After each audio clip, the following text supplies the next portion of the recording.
नमो नमः मित्राणि।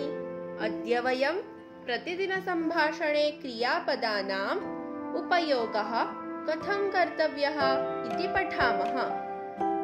क्रियापदानि: बालिका खादति, बालकः पिबति, बालिका पिबति, बालकः खादति, बालकः हसति, बालकः लिखति, बालिका गायति, बालकः रोदिति, बालकः नृत्यति, बालकः पठति, बालिका चलति, बालकः धावति, शिशुः खेलति, युवकः पश्यति, युवती शृणोति, महिला जिघ्रति, माता गच्छति, पिता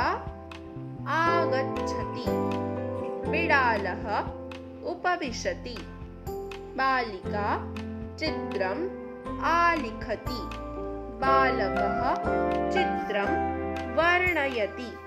धन्यवादः। Like, share and subscribe to our channel for more such content.